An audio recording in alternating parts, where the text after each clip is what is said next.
proclaiming Christ, victor over sin and death. You're listening to Ancient Faith Radio, your Orthodox Internet radio connection.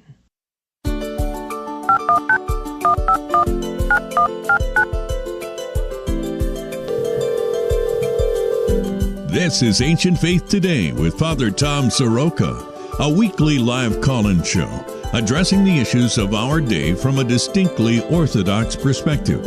You can join the conversation by calling in at 855-237-2346. That's 855-AF-RADIO.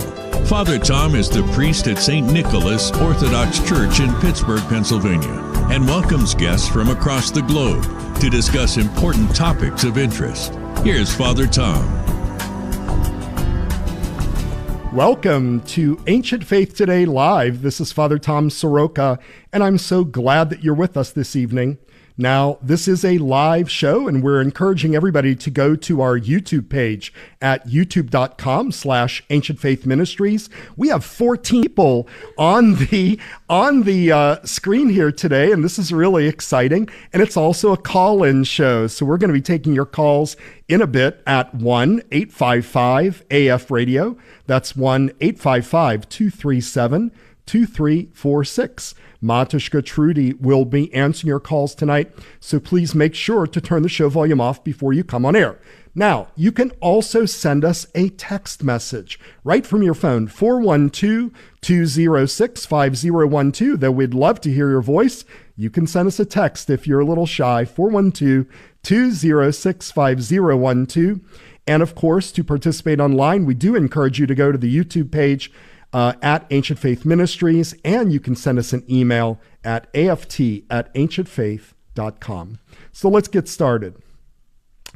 Only 1 year ago, we were pleased to introduce you to the very first inaugural Orthodox Volunteer Corps cohort. The purpose of the OVC is to gather young college graduates and form them as Orthodox Christians in the area of community engagement, mentorship, and service to those in need in order to make them strong Orthodox Christians.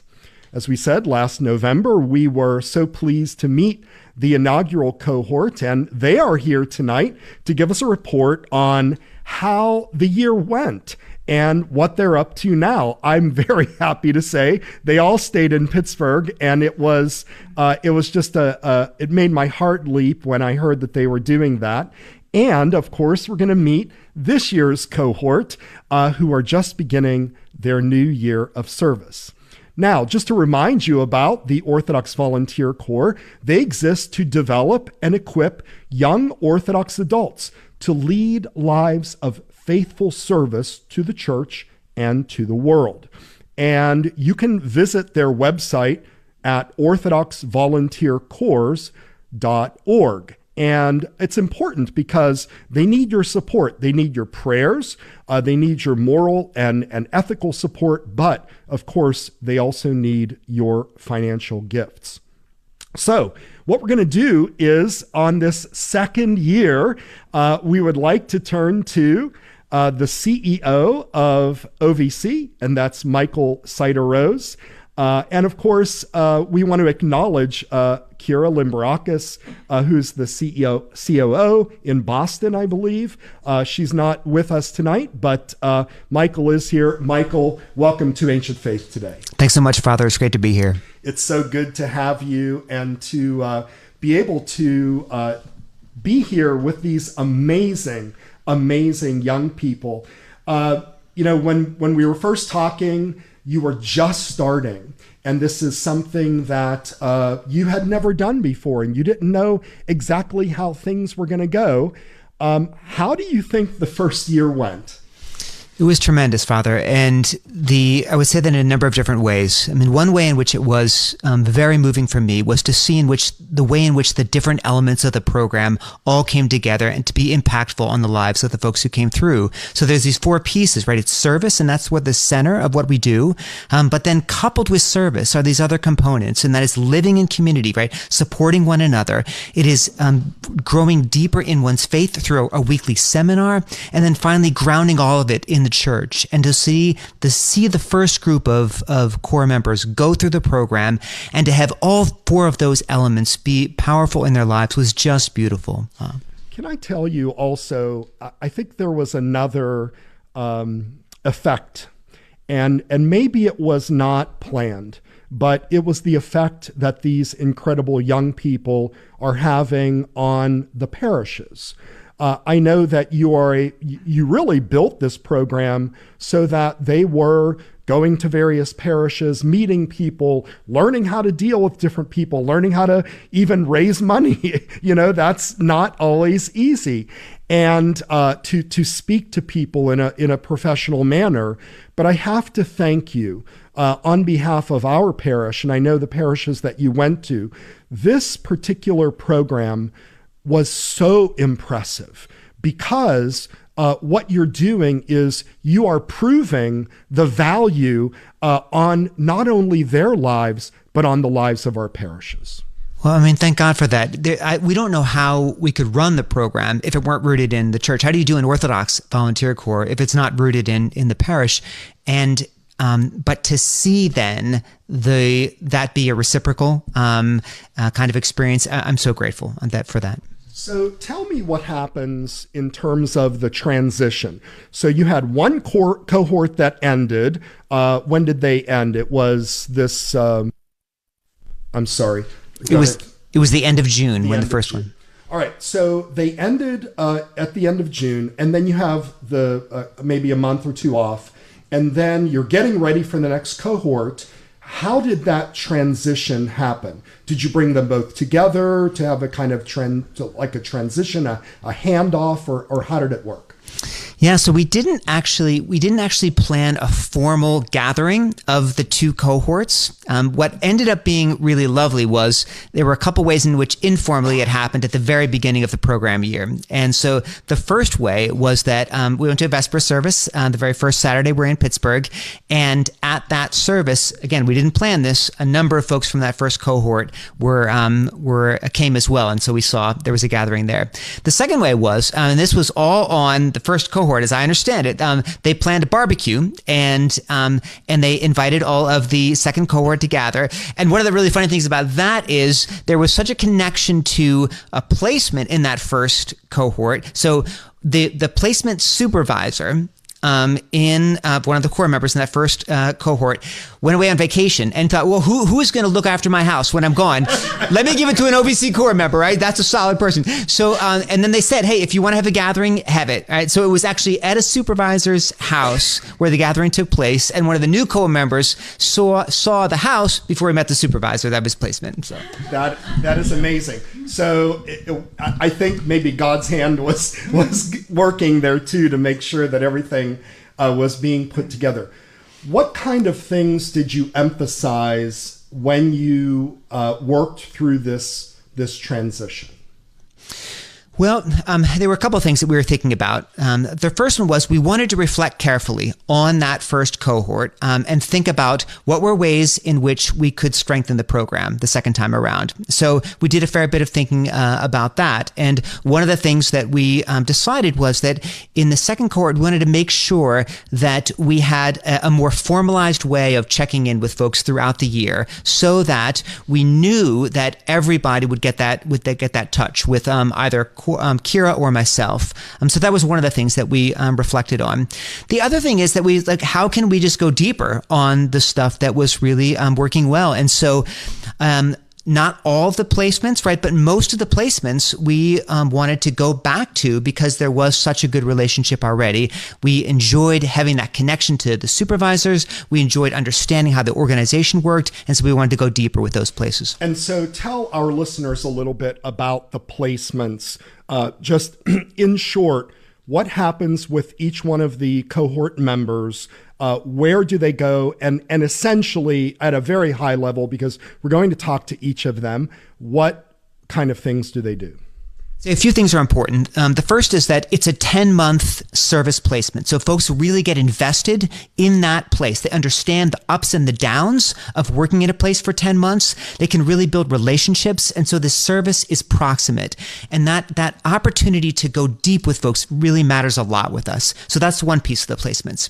Second thing I'll say is that they're in a variety of contexts, but all those contexts, we are designing them so that they have an opportunity to serve their most vulnerable neighbors, right? So it's at homeless drop-in centers. It's at, free medical clinic. It's working with kids in after-school programs in low-income neighborhoods. That was another important piece for us. You'll hear for sure, more particulars from those placements, but those are some high-level things. That's amazing. All right. Well, thank you so much. What we're going to do, we're in a kind of a tight space here, and we have 14 people here, including myself. So what we're going to do is I would like first to talk to last year's cohort. I want to get some reflections. Obviously, unfortunately, we don't have a ton of time for everybody, but I'd like you to tell us what the first thing that comes to your mind in terms of what you accomplished and what you got from the program. So I'm going to ask you to introduce yourself, tell us where you're from, and where your placement was and what you did, and get real close to the mic. Yeah. All right. Hi, everybody. My name's Evan Rusi. I'm from Atlanta, Georgia, but I now have the privilege of being an alumni of Orthodox Volunteer Corps. And so we just jump right into what we accomplished or what we felt like was impactful for us, right? Yeah, perfect. Okay, awesome. So for me personally, I think what Orthodox Volunteer Corps did for me was it changed the way that I saw service, but through changing the way that I saw service, it changed the way that I see the world. So I was always like in college and in other areas of my life, like very focused on high achievement, and always, whether that meant like grades or I was very into music, so I wanted to practice as much as I could to get as good as I could. But then something that Orthodox Volunteer Corps really shifted for me was, it's easy to think of service as, accomplishing the act of service, like whether or not that means, if you're at a homeless drop-in center, like providing somebody with like a hygiene bag or a meal or something like that, or if it's at an after-school program, providing a child with, friendship, mentorship, somebody who's there for them, or even instruction if there's teaching involved. And to think about that as the primary, like what's behind service, what you're aiming for when you're in a service context. But I think through a combination of things, through the length of time, so being at the same nonprofit for 10 months in a row, and also being in the community of OVC and being connected to the parish community, what really shifted for me was, I think God revealed to me that the thing that's underlying the service is actually the relationship between the two people who are involved in the act of service. And so that means that all of a sudden, when you're in a service context, even if you're nominally in the position to serve the other person, actually your connection person to person is front and center in that moment. And that's where you meet Christ. And that's where actually Christ meets you in the form of the other person. So even if it looks like you're giving, you're receiving something spiritually. I mean, that's a mystery that I could be learning more about for the rest of my life, but really that relationship. And then the relationship is what changes lives. Acts of service change lives, but relationships transform lives. And if you form a relationship with somebody, then all of a sudden, like, you are able to lift each other up in a way that you can't if that's not front and center for you. So Evan, what's next for you?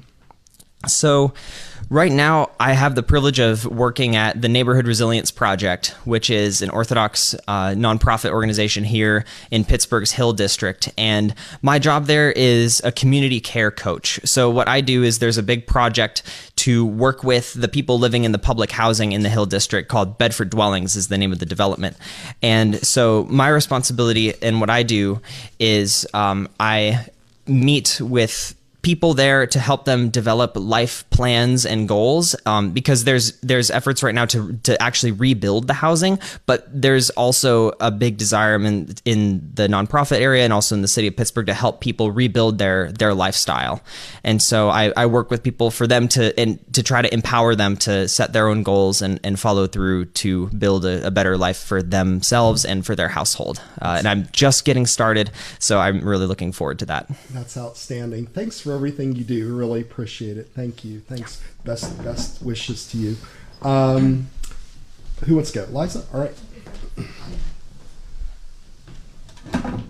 Hi. Can you introduce yourself and tell us who you are and where you're from? Yeah, sure, Father. My name's Eliza Quarter, and I'm originally from the Nashville area in Tennessee, and now I live in Pittsburgh. So tell us what you did for your placement, what you got out of it, and what's next. Yeah, so I worked in Homewood, which is a low-income neighborhood in Pittsburgh with a lot of violence and other problems. And I worked mostly with their after-school program with an organization called the Oasis Project, which was like the ministry side of a church called Bible Center Church. And I also did a little bit of urban farming with them. So that's what I did. And then what I got out of it, I think primarily the biggest thing was that at the time when I came in, I was really looking at doing overseas missions or ministry or service. Wow. So I had been to Project Mexico. I wanted to go back to Project Mexico. I was actually intending to move there. And like before that, I played with refugee work, and overseas. But what happened when I was in Homewood was that I saw the real depth of pain that's happening inside American cities right here in our backyard. And I was working with little children, and, their parents were at risk of getting shot. One of the children that I worked with directly was shot. He was like 7, during the year that I was there. And also at the church that we attended, there was a big emphasis on that. And lots of the people who were parishioners at the church also, their children were in danger. They had lost children to gun violence. So it really broke my heart, and it made me realize that there's a lot of work to be done here. Right. And if we're supposed to be Christ in the world, then we're called to that as well. We hear a lot about this decline in American cities, large American cities, where there is rampant crime and there is the breakdown of the family. And so the work that you did is just so impactful because you're helping people that sometimes the world doesn't want to help. What's next now? What are you doing? So I also work at the Neighborhood Resilience Project. Nice. And I'm actually on their development team. So I'm not directly working in my job with communities, but I am raising money for them. I'm writing grants. I'm doing thank you notes for donors, that kind of thing. And then there's a noon prayer service. It's an Orthodox organization. So I get to interact with the community at prayer. And that's really nice. Wonderful. Good. Yeah. Thank you very much for everything that you do. Who wants to be next? Let's go. Anastasia? All right. Anastasia, can you introduce yourself and tell us who you are? Just get a little bit closer, sweetheart. Absolutely, Father. My name is Anastasia Oliver. I am originally from Murfreesboro, Tennessee, and I also, no surprise, am here in Pittsburgh with everybody else, continuing in this service work that we have been getting to do. Let's see. What kind of things did you do? So, what was your placement? I also, like Eliza, was placed at the Oasis Project, which is associated with a church in the community of Homewood, where, as she mentioned, there is a lot of gun violence, there's a lot of drug abuse, and just generally a lot of struggle. And I think that, one of the impacts of my experience in OVC and my experience in my placement were twofold. It was kind of an inward and outward work of transformation for me. Wow. I think that God brought me here because when I came to OVC and when I came to this particular placement, I was spiritually dry bones at the time. And I think that Christ brought me here to breathe the breath of life back into me. And he did over the 10 months. He did a lot of work in me. And so I'm really grateful for the work of kind of the process of resurrection, which began in me, which I needed so much. But the other gift that I was given through OVC and through my placement was outward, kind of a honing of my perspective on service as vocation. And I found over time, as I continued to work in my placement and also to see my brothers and sisters continuing work in their placements, that this is what I want to do. Wherever I go after this, I want it to be service. I want it to be service to the community, wherever God happens to take me. And there are so many ways, of serving, and there are so many forms that service can take. But I know from here on out for the rest of my life that I want to serve, and that's all I want to do. That's wonderful. What are you doing right now? What happened post OVC? Well, the Neighborhood Resilience Program? Not Neighborhood Resilience Project. I'm one of the outliers there. The placement where I was at the Oasis Project recently opened a preschool or an early learning center for the young children of the community, ages 3 to 5. And again, a lot of these children come from really, really difficult backgrounds, and they experience a lot of struggle. And so the center is there to kind of provide them with good academic support so that they can go into their educations well prepared, but also to kind of attend to their emotional and spiritual needs, because they come in with a lot on them so often. So I was offered a job to teach at that preschool, and I'm very much excited about that. Very much looking forward to it. And you have a degree in education? That's right. That's wonderful. That's right. So that really worked out very well for you. Thank God. Let me ask you one other question. If you would say what was the most difficult part of being an OVC member? Ooh. I think for me... Don't name any names.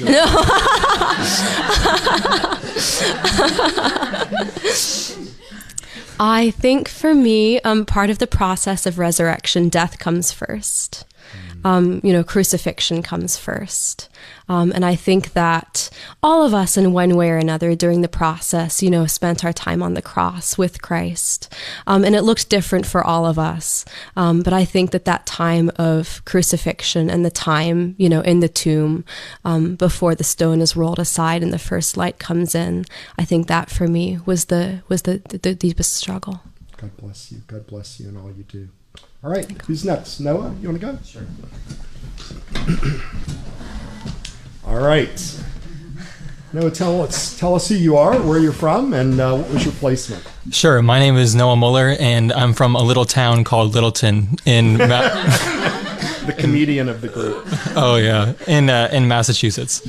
So I'm from a few states away, but I was actually the one who lived in Pittsburgh the longest here because I went to the University of Pittsburgh for school. So I had the privilege of kind of knowing the city, whereas the other cohort members were all coming in from other parts. And I'm working at the Neighborhood Resilience Project, or I was working the Neighborhood Resilience Project. I'm working there now as well. And I was working in the community support department there. So I was doing, basically I was like the assistant to the social worker there. And I was helping people pay their back rent or the back utility bills, getting their material needs met. But more so what we were doing, I think a lot of times people come in when they are experiencing crisis because they need a material need met. So they're back on their rent or their utility bill, or they need clothes or a place to stay or some food. But then when you actually get into a relationship with them, like what everyone was saying, when you start a conversation with them, when you're meeting their needs through that act of service, you're meeting them on a heart level when you're having that conversation. And I think a lot of what we do at NRP and a lot of what I experienced was really entering down into the suffering of other people and meeting them down there. And that was a really powerful experience, and I learned a lot from that. Did it help you grow as an Orthodox Christian? Yeah. I was reflecting on that question when I was sitting up there with Liam, because for me, this experience in OVC was huge for my spiritual development because I just converted. Like I literally got chrismated like 5 months before I came here. It was Pascha. Unbelievable. Yeah. So this was like, training day coming to OVC. But I was doing, I think like my placement was actually a place of rest for me. I had already been able to, I did professional things in college. I'd worked in a workplace before. So going to work, doing that line of work, I felt like I was prepared for it and it was okay. What was actually a struggle for me was the home life. Because for me, not coming from an Orthodox background, not coming from a Christian background, learning to navigate what it means to live in a Christian community was actually really hard for me. And I had to learn, like Anastasia was saying, the death and resurrection. A lot of the death for me was learning like the behaviors or the habits that I had that were okay coming from, my broken family, my background, and the experiences I had in college. Suddenly that wasn't going to fly anymore, because I was living in a wholesome, loving community, and I couldn't, you can't do the same things that you do in a broken setting in a place where you're supposed to be whole. So that was really hard. And I remember there were like in the darkest moments, I wanted to pack up and leave. I was like, it's too hard, but I'm glad I stayed. And these guys that God gave me here at OVC and Michael and the community that I have here, I mean, it's the most tremendous gift. Like, I'm not the person I am now as a result of these people around me. And this experience, what has it led you to now? What are you doing? Well, I'm still at the Neighborhood Resilience Project, so so I'm glad to be there. It's that's home for me, Neighborhood Resilience Project. So I was really glad to stay on the team. I'm doing the same exact thing, community support. So I'm going to continue chugging along there, and I'm glad to still be working with Paige. And now we have Eliza and Evan on the team, and Evan and Angelina are a part of the crew now. So forgive me. Connor and Angela. Connor, who I've known the longest of anyone in this room. But it was really wonderful. Just a quick story. Before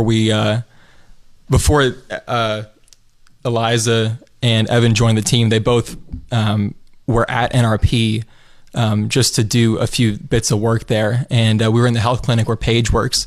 And Evan and I came up the elevator, and Paige and Eliza were in there working. And we had this funny moment where we were all like, we'd all lived together for a year. We're all close friends. And then we realized for the first time they were all going to be co-workers also, which is this weird, like, new dynamic to the relationship. We were all like, interesting. I think the first thing I realized was that I was going to have to like really struggle to not have side conversations all day with these guys. And I'm there to work first. Right. So, but yeah, there we go. Well, God bless you in your work, and best wishes Thank you, the Father. future. Thank you. All right, so who wants to go? Who wants to go? One of you. All right, E before P. All right. All right. Can you introduce yourself to our audience? And we want to remind our listeners, we would love to hear from you. Let's get some calls lined up, folks. 1-855-AF-RADIO. That's 1-855-237-2346. All right. Who do we have? Hello, I'm Ella. And Ella. I'm from Oklahoma. And actually, I'm the core member who actually does not live in Pittsburgh anymore. So I'm in a little town called Ligonier. That's where the Antiochian village camp is. So I'm very grateful to be there. Very nice. And what was your placement, your original placement? The Pittsburgh Project. Okay. And what did they do there? And when I was at the Pittsburgh Project, I was primarily serving children who came to us through their after-school programming. So Okay. similar to a lot of what Eliza was doing, I was spending time developing relationships and getting to know the children and developing their passions and really getting to understand the context of Pittsburgh and what affects these kids and their families. Yeah. And what was the big lesson that you learned from all of that? There were many lessons throughout the year, but one that I struggled with for a while was feeling like there was so much more I wanted to do for these kids, and knowing that there are other things going on in their lives and trying to really come to terms with like what my role was in their life, and what I was called to do at this moment in time. And I think throughout the year I realized that like all I can do is just like be present with these kids when they are in my company. So when they were with me, I was going to do my best to love them, to care for them, to listen, observe. But other than that, there are circumstances beyond my control that they're experiencing. And I had to, throughout the year, just remind myself that when they were with me, they were going to be loved. You know, it's a hard lesson to learn when we work with people that especially are going through difficulties. Maybe they're broken in their lives or have very difficult family backgrounds, is that we can't just fix them, right? We can't fix their issues, their problems. They will go back to their homes. They will go back to the difficulties. But you bring up such an important point, and I think this is, you know, why Jesus tells us, he says, love God with all your heart, soul, mind, and strength, and love your neighbor as yourself. Like, you can't do one without the other, right? And so you've learned that lesson very well. Absolutely. So you said you're in Antiochian Village now. What are you doing there? Yes. So I'm transitioning into the director of programs role. Wow. So I will be leading a whole variety of programs that we have over at the camp. Summer camp, we'll have adult camp, Arch Week, all of these programs that invite youth, children, and adults to the camp for time and fellowship, and to dive into their faith, and to have a retreat from whatever's going on in their life. That's going to be a lot of fun. I'm really grateful for the opportunity. And Antiochian Village has literally impacted tens of thousands of Christian youth's lives. There are so many people that actually have the ability to stay with the church and stay with their friends because of Antiochian Village. And I think we forget just how impactful that is. So, all right, thanks. Appreciate it very much. Thank you so much. Okay. And last but not least,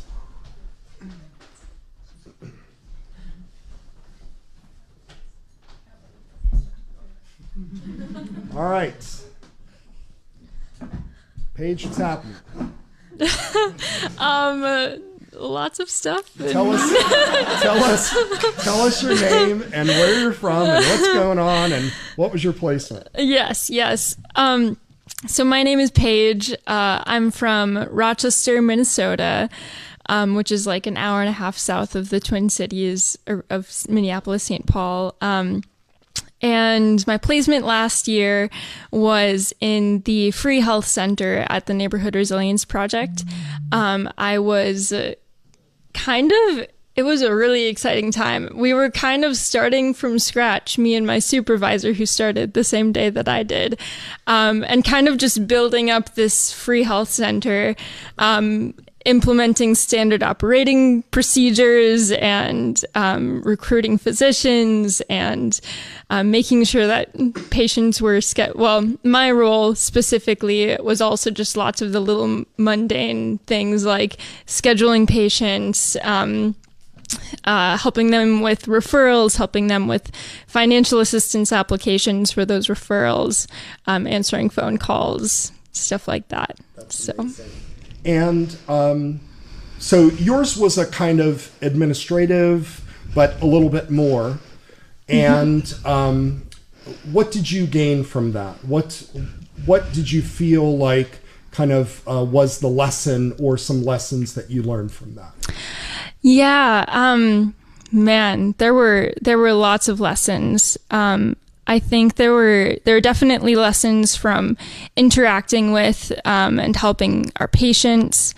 A lot of our patients are having like lots of things going on in their lives. They might have like a very low income. They might like not have a car. They might, and at the same time, like they're they're struggling to pay rent. They have health problems, like, and sometimes the health problems can be really serious. So it's, I think just seeing all of our patients' resilience at the Free Health Center was amazing. A lot of them, had really hard situations in their lives. They might have immigrated from another country and didn't have any family, or they they might just be like unable to work because of a debilitating condition.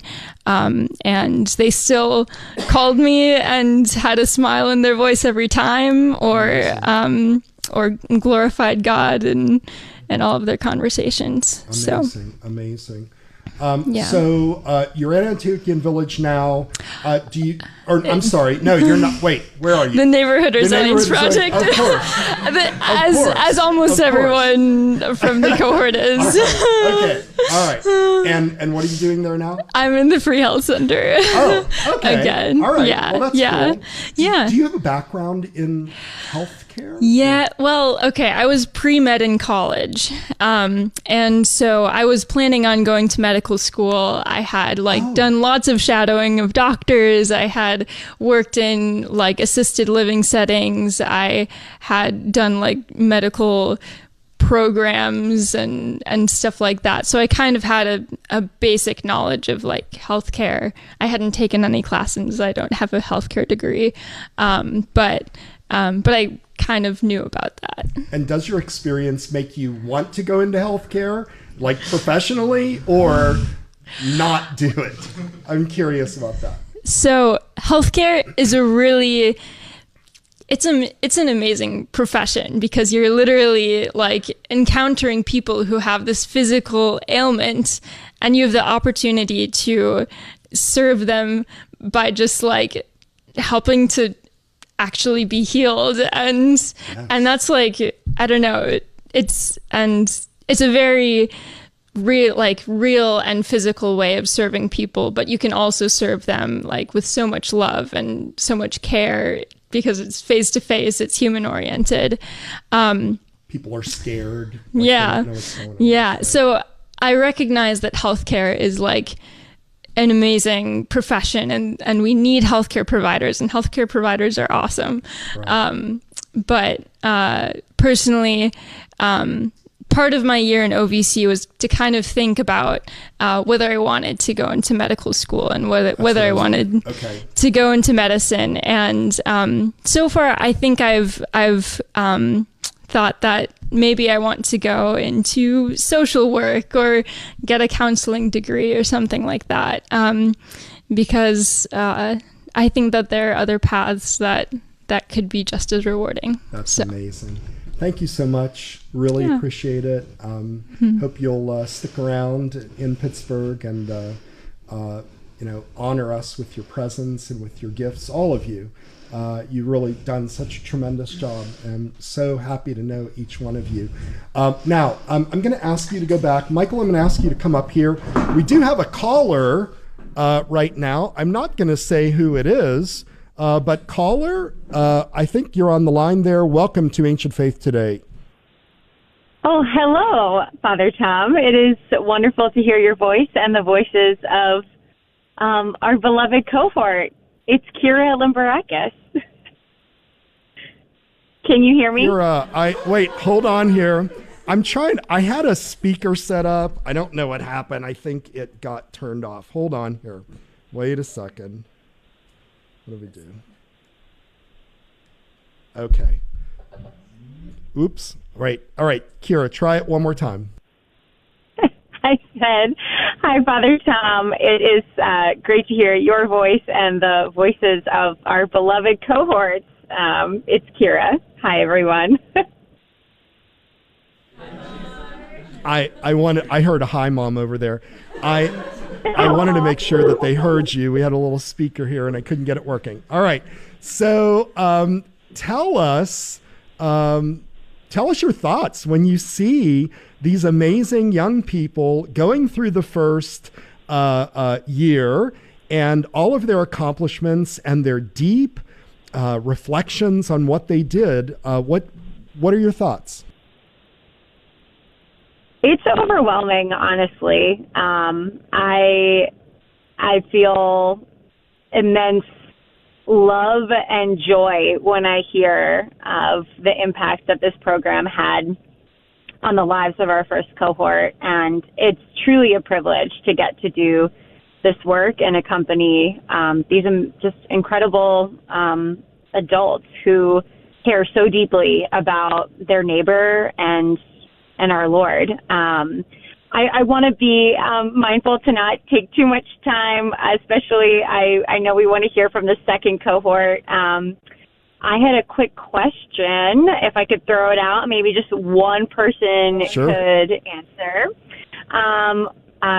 OVC applications will be opening next month. So if one person could say, to pretend you're speaking to another young adult or maybe even a parent of a young adult or a parish priest, why should someone apply to be part of OVC? You should apply to be part of OVC. Is the mic on, Father? You should apply to be part of OVC because it is an opportunity to get closer to God. It is an opportunity to get closer to the most vulnerable among us, I guess I should say, and to get closer to a community of other Christians, to find a place there, and to be able to live out being a Christian the way that we're supposed to live it out, with other Christians, in prayer, and serving the poor. Yara, what do you think? Beautiful. Hey, if I were in college or 21 years old, I would do OVC. So thank you, Eliza. Thank you, everyone, and Father Tom. It's so great to hear you all. And I want to make sure we hear the second crew, too. It's so good to hear your voices. God bless you. We're going to get them right now. We're going to go for a quick break. Kira, thank you so much for calling in. That's really fantastic. Kira Limbarakis, who is the COO of OVC, lots of letters going on there. And she does such a tremendous job. And the both of you, you and Michael, are doing just really, really tremendous work. And, you know, the vision that you both had was so huge. And it was almost like, you know, how are you going to be able to pull this off? And you did it. You did it. And it's really, really amazing. Thank God, Father Tom. You know, I would say one more thing about that vision. It's the vision of having 6 folks start the program was important, but not a big enough vision. And there's something about this room right now, having 13 people in this room, that is linked to a broader vision. Like, what if the Orthodox Church was known as the place where every single young person, right, who came of age said, I'm going to at least consider the possibility of doing a year of service, right? What if we were known as the church that walked hand in hand with our most vulnerable neighbors, right? And what if we were known for doing that because we were so deeply rooted in our faith? That would be a beautiful, beautiful thing. And we can do that. And the 13 people who are here, I believe, are a very important first step toward that. So that's exciting for me. Amen. All right. What we're going to do is we're going to go for a very quick break. And when we come back, we're going to meet the new cohort members. We're going to hear about their hopes and aspirations for this coming year. We are doing all things OVC tonight. You are listening to Ancient Faith Today, and we will be right back. Father Tom will be back in a moment. In the meantime, the lines are open at 855-237-2346. Don't go away.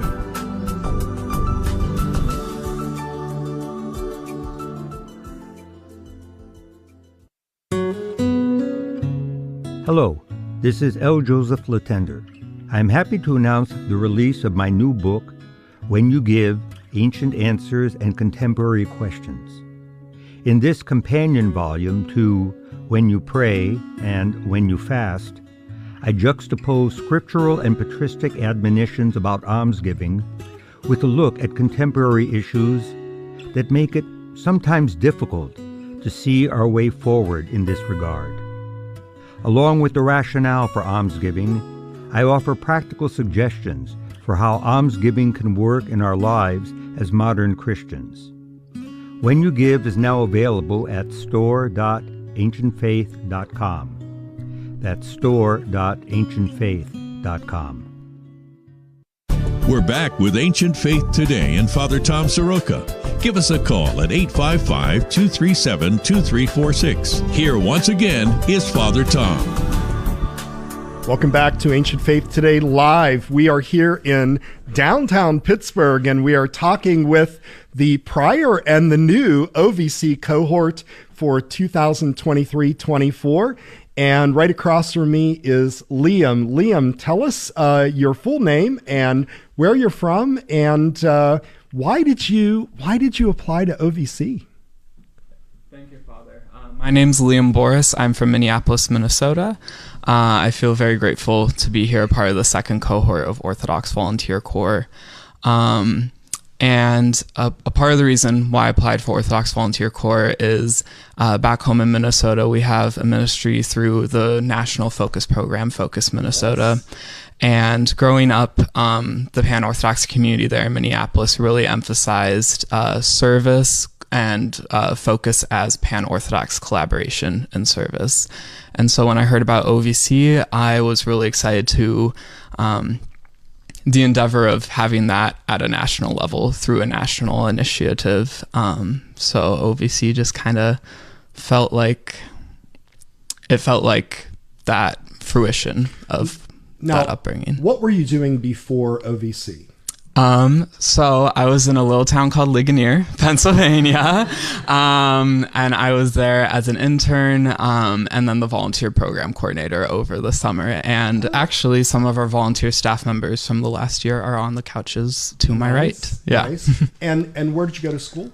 Concordia University, St. Paul. What did you study there? Human resource management and business management. Very nice.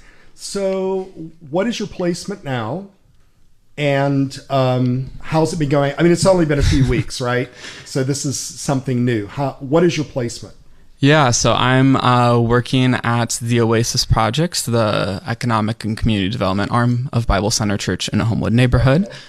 So following in suit of Eliza and Anastasia, and I'm working in human resources and volunteer development there. Oh, great. So you get to use your skill from your degree and try to apply that in some very difficult situations. Yes, and it's been a really fruitful experience so far, and the staff at Bible Center Church are incredible mentors, and I'm really excited to continue learning from them. Good. Had you been to Pittsburgh before? Mostly just through passing. I actually got to do a shadow day with Noah last year as part of my discernment of OVC, which was pretty special. And I met the rest of the cohort then too. Nice, good. Well, I wish you all the best. And in about a year, we'll come back and we'll it'll be like Survivor. We'll see who's left. You know? I do love Survivor. Well, this hopefully will have 7 survivors. Thanks, Liam, very Thank you, much. Father. Courtney. All right. Courtney, tell us your full name and where you're from. Come real close to the mic. Thank you so much. So hi, my name is Courtney Chimino, and I'm from the Dallas, Texas area. And so tell us a little bit about your life before OVC. Did you go to school? And what led you to choose to apply to OVC? So the past year, I was actually finishing up my music education degree, and I wasn't 100% sure what I wanted to do, because music education is very intense sometimes, and they're very much pushing you into one path. And I wasn't really sure if that's where I wanted to be in 10 years. And every single time I started thinking about, what would I maybe do if my life wasn't completely planned? Because I guess context, I used to have my life planned by 20 minutes. I'm a very organized person. Wow. Very much had what I thought my life plan was going to be. But then I just kind of had basically a little bug in my ear telling me, maybe you should try something new. And every single time I would kind of falter in that music education realm or start to change my mind, OVC was always the first thing to pop up. So at some point I decided, does this make the most sense at the time? No, but why not just jump in and do it for a year? That's amazing. We have a lot of music ed majors here. I'm a fellow music education major. I went to Duquesne University. That was before they actually had instruments. We should bang rocks together. That was the kind of music we made. But anyway, I wish you all the best. And so what's your placement now? Okay, so my placement is at a place called Melting Pot Ministries. It is an after-school program based in the South Park, Bethel Park, and Library area. Sure. And I have a beautiful blending of like 2 jobs right now. In the mornings, I'm very, very blessed to be witnessing the actual running of the nonprofit and actually getting a hands-on approach with it right now. And then in the afternoon, I get to go teach, and it's just absolutely wonderful. And are you teaching music? No, not currently. Okay. That is one of our possibilities. That'd be so cool. Yeah, it would be. But right now, our main focus is, a lot of our kids are really, really struggling. They're 2 to 3 grade levels behind. So right now, putting most of the effort into just showing them love and having them also develop a love for education in general, rather than thinking less of themselves because of it. Yeah, it's very difficult to encounter children that are coming from a family or a family background that doesn't value education and also doesn't value just family life or human life. And so you're going to see a lot of that brokenness, but you're there to bring healing to them and hope and joy. So I wish you all the best. Thank you so much. All right. Next, Gabriella. We want to remind our listeners, you can give us a call at 1-855-AF-RADIO or send us a text message to 412-206-5012. Hi, Gabriella. Hi. Tell us who you are and where you're from and why OVC. Okay, I'm Gabriella Constantine, and I'm from Poland, Ohio. And why I'm part of OVC? Yeah, that's a big question. It's kind of funny. I feel like everything in my life has kind of led to this, all the different journeys I've been through. But yeah, I was studying at Duquesne. Yeah, fellow alum. Nice. Yeah. And I started out as an education major. Okay. And then there's some things in my life, and I took a break, and I came back, and I really wanted to get more into service. And so I added sociology to the mix. And I was looking at different NGOs. And that's when OVC popped up on my radar. And I was like, are you kidding? An Orthodox program? That is exactly like, I just felt the calling. And so here we are. So had you just graduated and then you kind of stuck around? Yes. Yeah. So I just graduated this past May. That's really nice. Good. And what's your placement right now? I'm also at the Oasis Project. Woo. Nice. But yeah, my role is the social and emotional learning advocate. So I work with creating lesson plans to help kids with coping mechanisms and ways that they can practice their social and emotional learning. And then we have the 2 different elementary schools in the area. They just started out our after school program, so it's really fun and exciting. Anastasia's also been, part of those. And so, yeah, I'll be going between the 2 elementary schools and working with the kids. And what age? Is it just elementary? Yeah, okay. K through 5. Okay, so, all right, yeah. Good.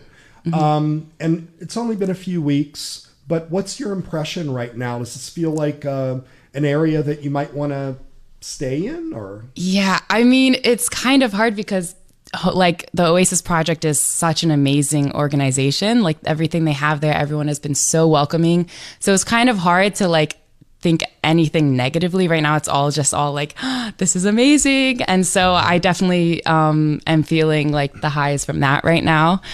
So yeah, I definitely can see going forward continuing this kind of work. That's really cool. Yeah. Thank you so much. Thank you. Appreciate it very much. All right, Connor. All right. Connor, tell us where you're from, who you are, and Anything else? Yeah. Well, so I'm Connor Foran. I am from Pittsburgh, Pennsylvania. Nice. And, yeah. And did you go to school here also in Pittsburgh? I did. I went to University of Pittsburgh. I did a major in French and a certificate in Arabic. Wow. Very cool. What were you hoping to do with that? Or are there plans to use that that language? I really hope so. Languages? I really hope so. I really don't think I went into it. I think both of those degrees I really chose because I had a passion for them, and I figured, like, I'll work a career out for them later, but I really hope that like language is something that like I'm able to bring into whatever career that I go to. Yeah, that's such a gift that you have. So tell us why you applied to OVC and what is your placement now? Yeah, so I basically, I not only had the privilege of going to church with the CEO, Michael Sider-Rose, but I also was, Noah and I were actually friends in college. And so we actually were chrismated on the same day. And so I had the privilege of sort of almost sort of like being alongside him on his journey in OVC. And then kind of through him, I befriended like basically the last cohort. And so basically through going to church with them and then just seeing like how their lives sort of like unfolded over that year, I was really just absolutely touched by it and just absolutely like just kind of blown away by the way that like just Christ was so present in their lives because of the service that they were doing. And this was at a time where like I wasn't really sure like what I was doing career wise or like, what my next steps were. So, I figured like, I figured, with that uncertainty, no matter what I did, my next steps that I wanted to take after university, I wanted to take them in the church. So basically it was kind of a leap of faith, just sort of figuring, this is where I'm meant to be for now. Well, I'm sure you're really going to grow. And in terms of your placement, what's happening? So I'm at the only Neighborhood Resilience Project. Good. And so so I worked in the community support. I work at the community support part of the organization. So that's sort of the very sort of ground level, face to face of people come into the organization and they look for resources. So like so like I do some social work stuff. I'm kind of easing into that a little bit. A lot of the work that I do at this point is with the backpack feeding program. So giving bags of food to like to kids around schools in the area, and we have a clothing pantry, a food pantry, a grocery drive, and so there's a lot of like different like groups and events that we do for the community as well. That's awesome. And who knows, maybe you'll get to speak some French to someone or some Arabic to somebody. Inshallah. All right. Very, very good. Very good. Thank you very, very much. All right, Jacob. Jacob, tell us your name and where you're from, and tell us why you chose OVC. A little bit closer. Okay. Yeah. Thank you, Father. My name is Jacob Kinley, and I'm from Rochester Hills, Michigan. I went to Michigan State, and I just graduated over this past summer. And I was trying to decide what I wanted to do for a master's program if I did want to do that. And so I wasn't sure whether I wanted to do that or take a gap year and maybe work while I was doing that and kind of stay back home. And then I found out about the OVC program, and that turned out to be the perfect opportunity for me because it gave me an opportunity to take a year, figure out what it is that I really truly want to do, especially in regards to serving the church. And then after finding that out, go from there. And you're also a relatively new Orthodox Christian? I am, yeah. I was chrismated about a year and a half ago, 2 Januaries ago. God bless you. Thank you. So what is your placement now? So I'm placed at Light of Life. rescue mission, which is at least the portion that I'm in, the department I'm in, is an emergency shelter. Yeah, that's a very very powerful ministry in Pittsburgh, where basically they're providing homeless people with a place to sleep. It is, yeah. And I've had some very, I'll say, profound and deep interactions with some of the people that I've worked with there already, even after 3 weeks. Yeah. And what do you think will come after OVC?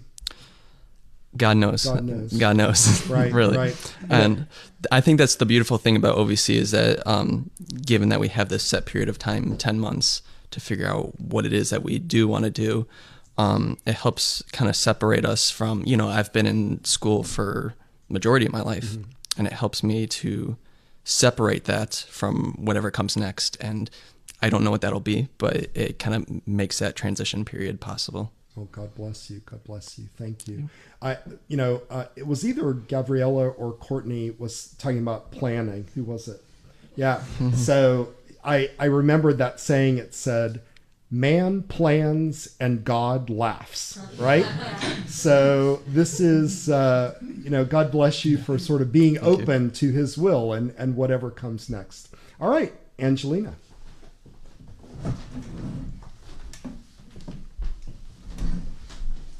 Keep hearing this name again and again. Angelina. Hello. Tell us who you are and where you're from, and why did you choose OVC?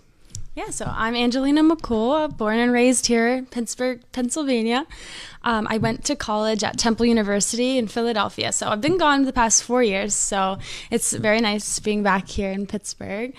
There's so many reasons, I think, that I chose OVC. It just all fell together. I think so. At Temple, I was a neuroscience major, acting as like a pre-medicine student, and I knew I wanted to take a gap year. But the big question is, what do I want to do with that gap year?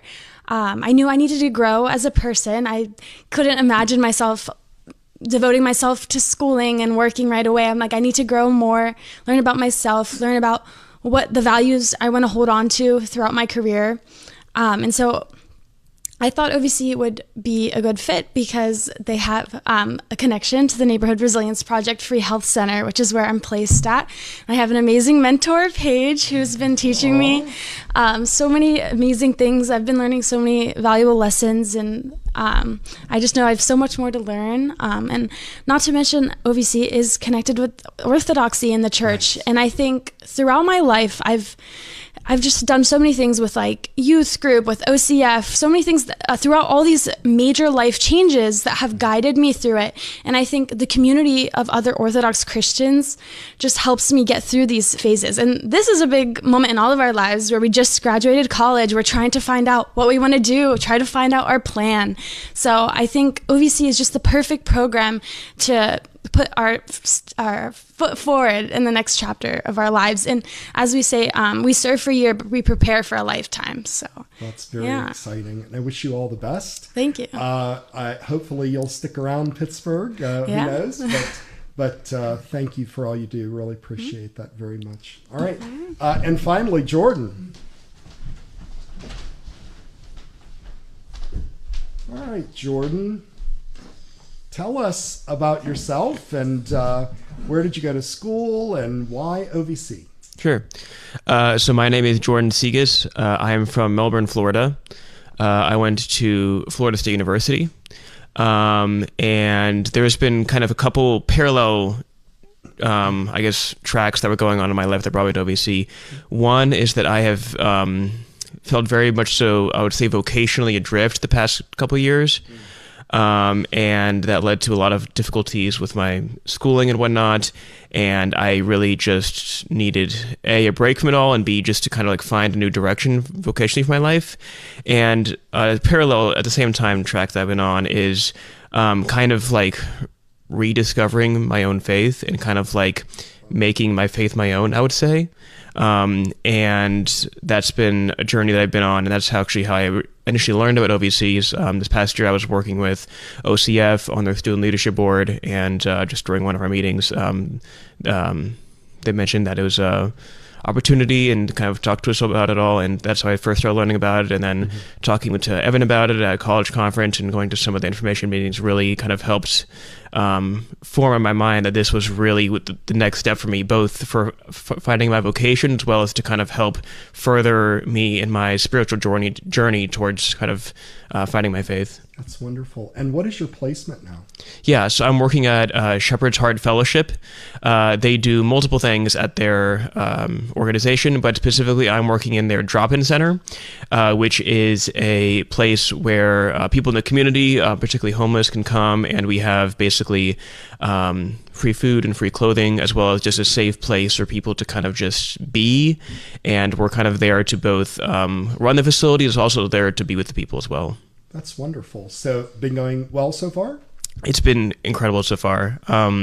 Both the staff of Shepherd's Heart as well as the people that I've met there, the guests so far, have both really been amazing and kind of already touched me in various ways that I've been super thankful for. And so that really is going to help you in your journey to deepen and make your faith personal. Absolutely. All right. Thank you, Jordan. Appreciate it very, very much. Michael, come on back. And let's wrap this up. So what an amazing group of young people here that really, I think, exemplifies everything that we as clergy hope to have our young people aspire to be. Obviously, they're young. They have many experiences to go through. I have to give a personal reflection here. I had said at the beginning what a blessing it was to have them in our parish. But I think what I am also so impressed by is simply their personalities. They are all different. They're clearly very, very different. Each one of them is very unique, but each one of them is also very special. And there's something that they are able to articulate very, very well why they're here. You don't get a sense of, I just didn't have anything better to do, and I wanted to. They're very intentional about this program, and it must be very gratifying to see that. It is gratifying, and it's also important to say that I have learned so much from each of the folks who've come through the program, right, or in the program, in this short period of time. And a number of folks talked about that learning that they experienced, and it is absolutely reciprocated on my end, and I'm deeply grateful for that. Whether it is about learning things related to the faith, whether it is about learning things related to walking with one another, whether it's learning things related to living in community, it's been beautiful to have that experience for myself. That's amazing. Thank you for all you do. Thank you to all of you for being very patient with me today and allowing me to come into your home for a year. Your home last year. Does it look any different? Yeah. The icons do, right? Yeah. I saw you eyeing all the icons and everything and seeing how different it is. I think what will be really interesting is when the two groups get together after a year and you trade stories about what it was like to live together. Because I think that's a big part of this experience, right? It's just living together and trying to figure that out. And I think, Noah, you talked about that also.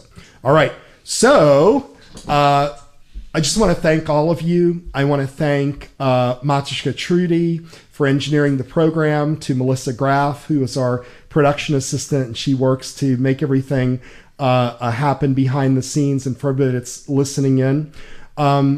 Last time I read this quote, and I wanted to read it again because it is St. Clement of Rome.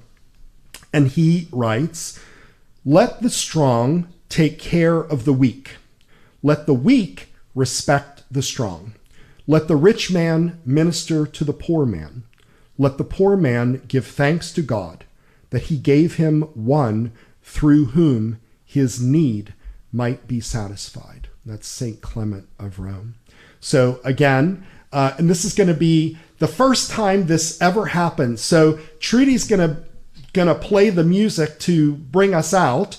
I'm going to do the thing, but we're actually going to have applause at the end of the show. So let's hear it. Remember to like us on Facebook at facebook.com/Ancient Faith Today. Share out our program after that's posted. Give us your feedback and contact us with any ideas or topics that you might want to hear about. Join us next Tuesday evening for another edition of Ancient Faith Today. Good night, everybody.